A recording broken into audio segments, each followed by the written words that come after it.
Ladies and gentlemen, boys and girls, children of all ages, welcome to the channel. It's your boy, World of Wrestling, here today to discuss about AEW Dynamite, December 21st, 2022 review.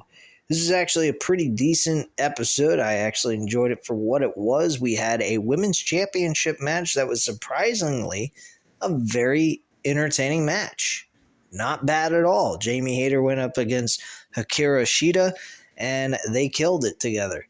Very good action. Jamie Hayter actually ended up retaining her championship at the end of all of this. And the fans, man, were they into this match or what? They were explosive as hell in this matchup, these fans. Definitely was interested in what these women had to offer in the middle of this match.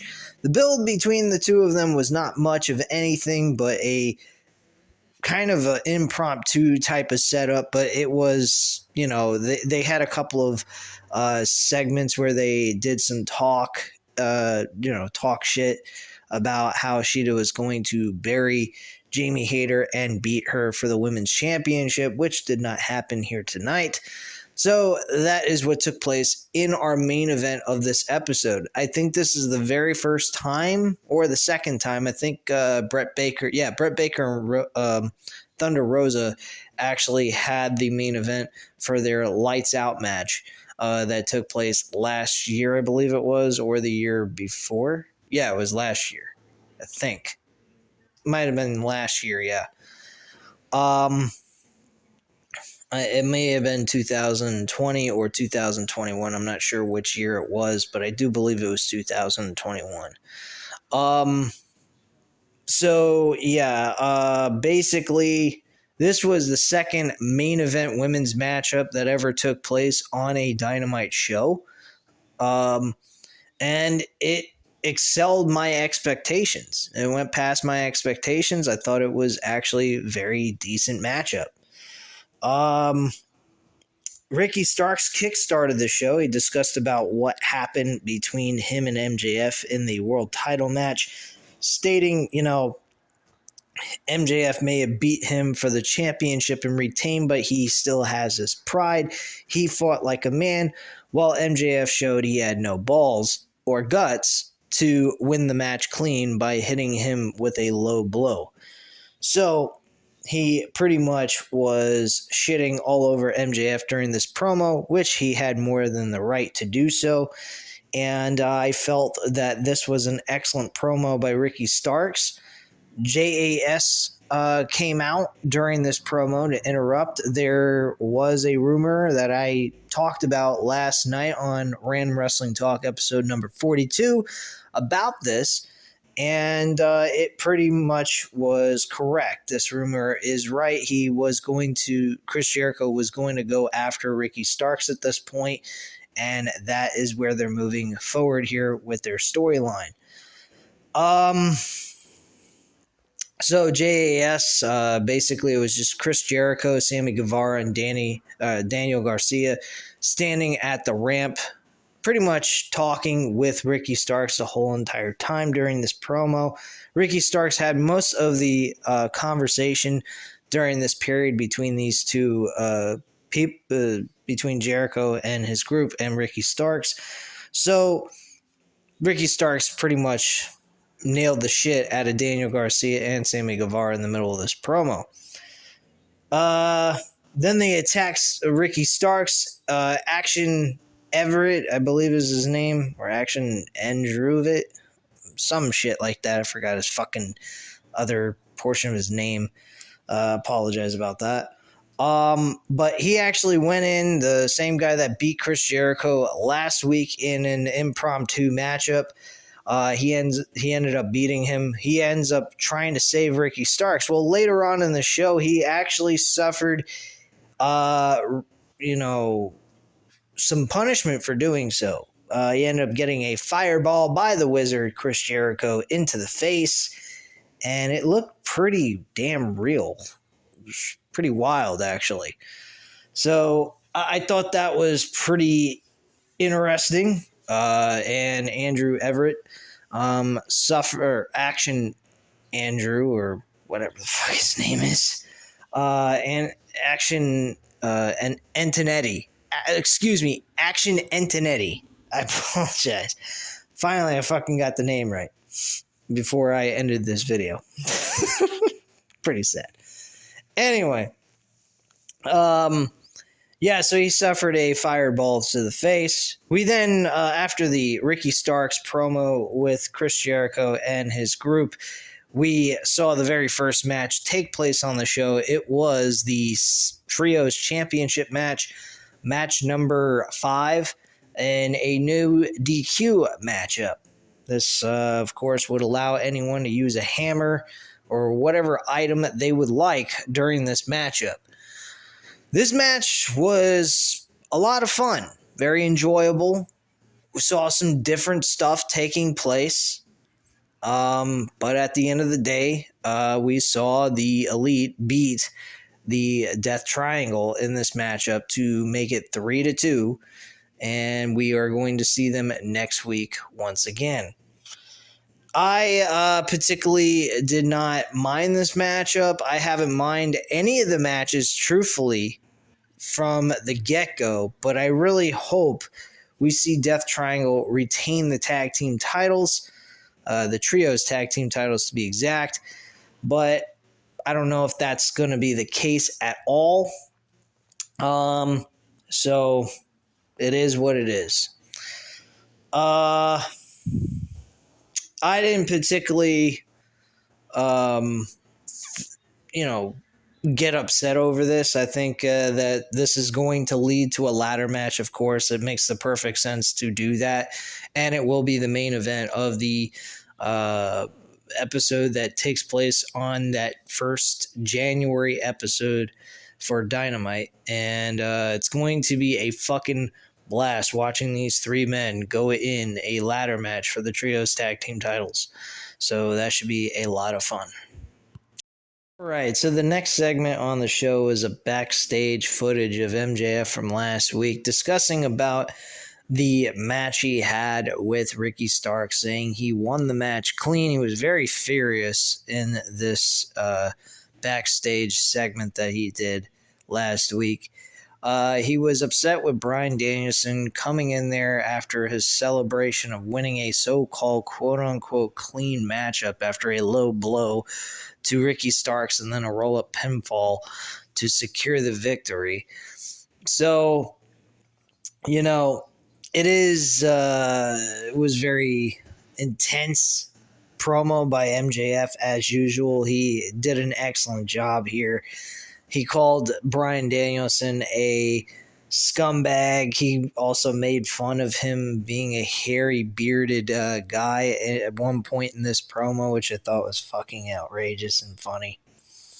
And that was pretty much it. And he's at this point, he has his focus completely 100% on Bryan Danielson at this present time. So that's what's taking place here. So they are definitely building to a Bryan Danielson versus MJF match at the Revolution's pay-per-view. So that should be a great main event that we will be able to see live on pay-per-view next year on March 5th.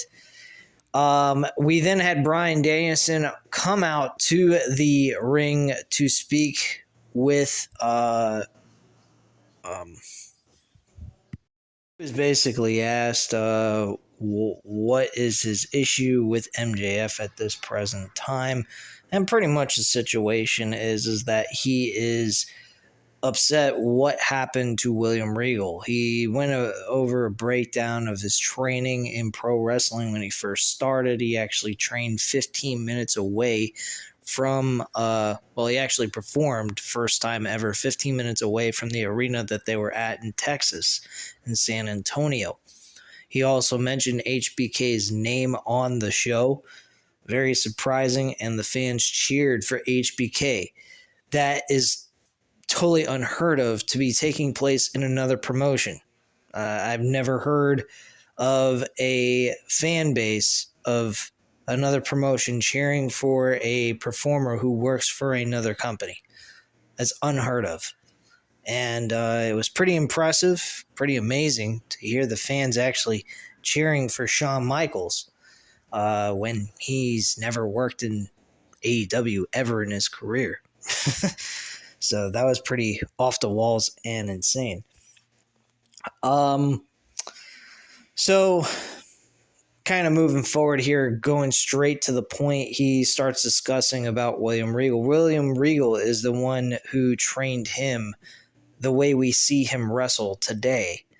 And he was very concerned about William Regal's health at one point in his life. A couple of years back, William Regal was dealing with some major health issues, and he was afraid he was going to die. He said that he pretty much almost cried by his bedside, worrying about his well-being and his health. Thankfully, he managed to get through all that with no problem. Well, I wouldn't say no problem, but he managed to get through it nonetheless. So yeah, I personally think that was a very touching portion of this promo. And he pretty much was saying that he wants MJF, and he wants him now. He was extremely pissed off in this promo. One of the best promos I've seen from him in AEW since he started.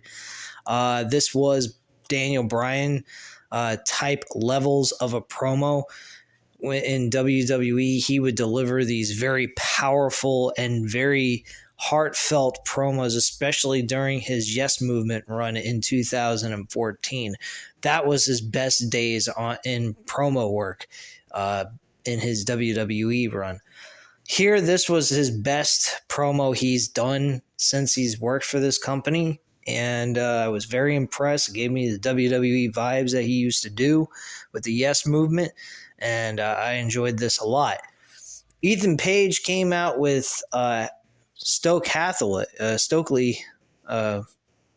Hathaway, and they kind of ruined the little promo work that Bryan Danielson was doing, and Ethan Page kind of called him a vegetable man. Thought that was a little odd, and he said later on in this promo that it wasn't an insult because of his lifestyle. It was on account of the fact that he was going to turn him into a vegetable.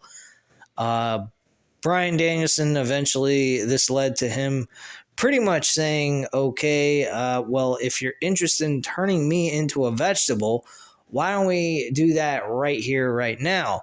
Ethan Page, of course, being the typical heel, he went ahead and backed out of the idea and said, let's do it next week, because he doesn't want to ruin his pants at all.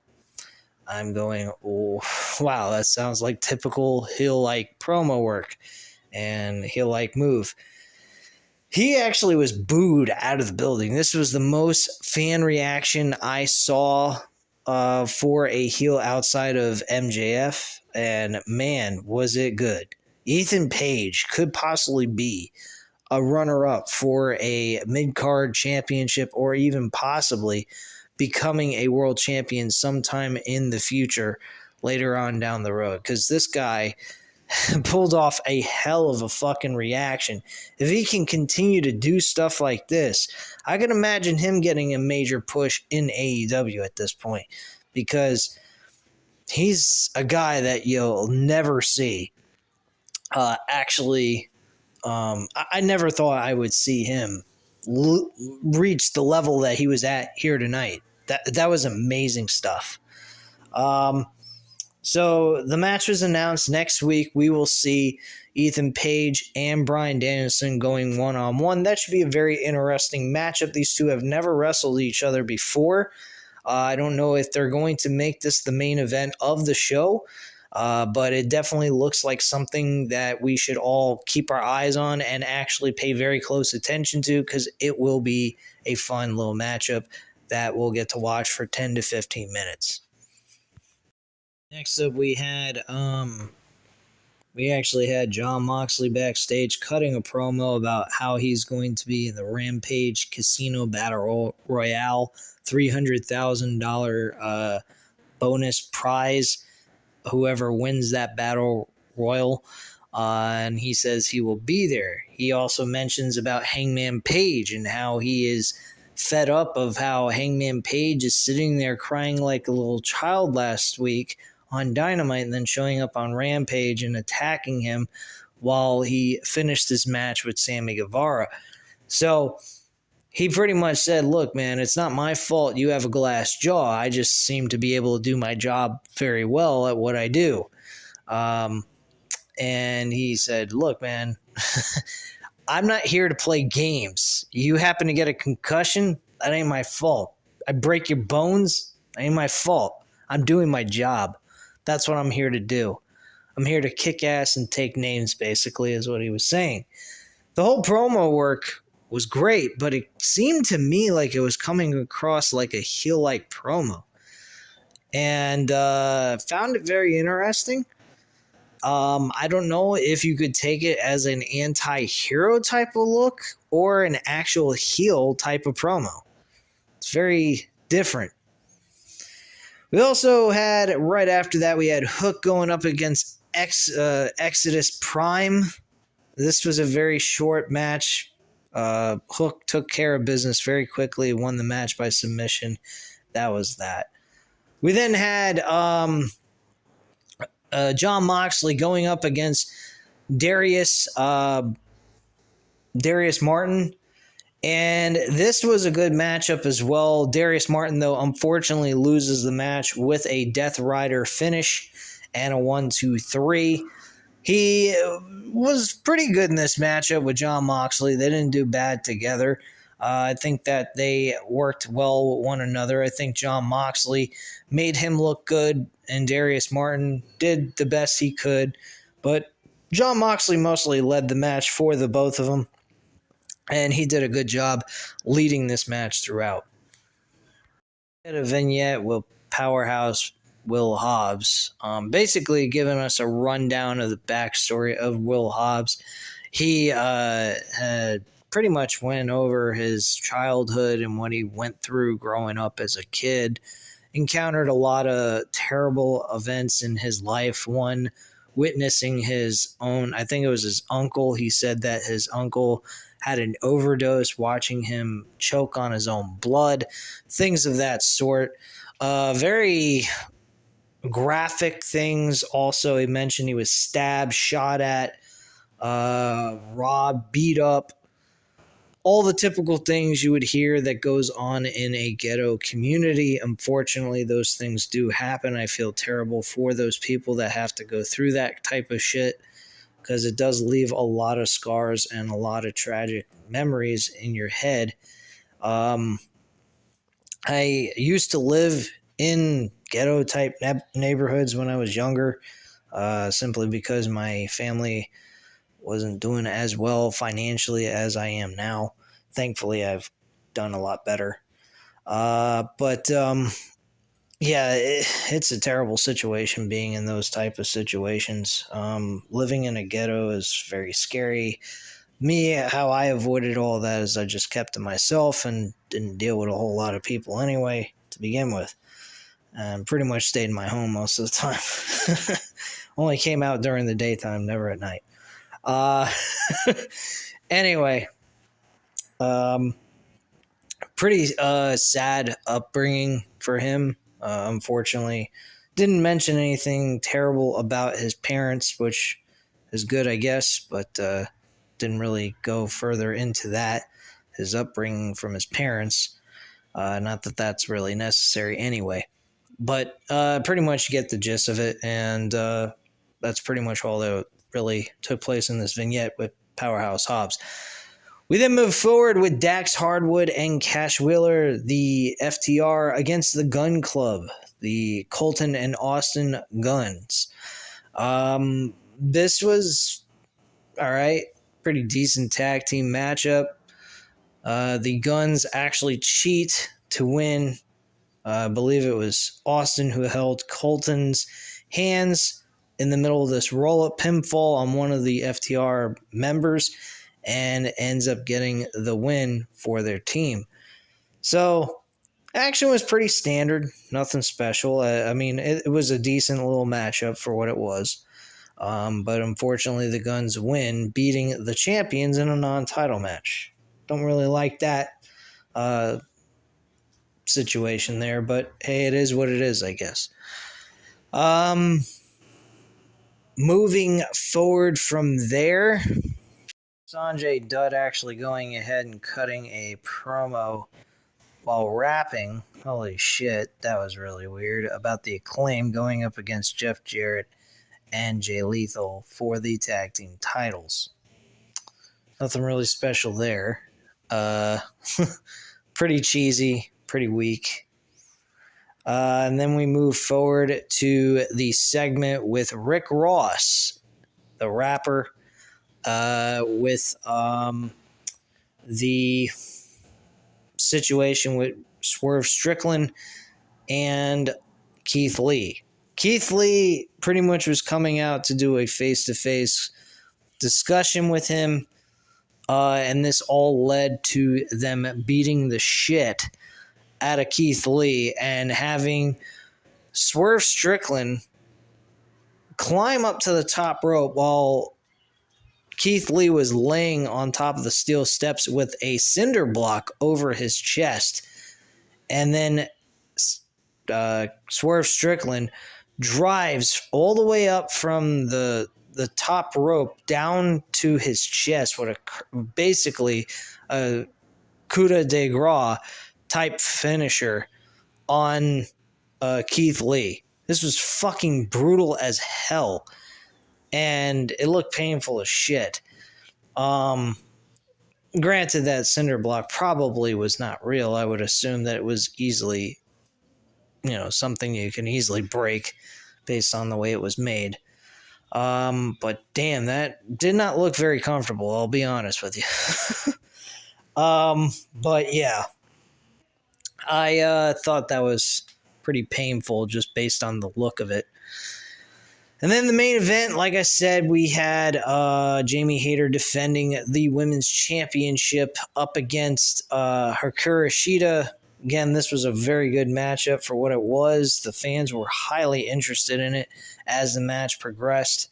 And I actually thought that this was pretty damn good.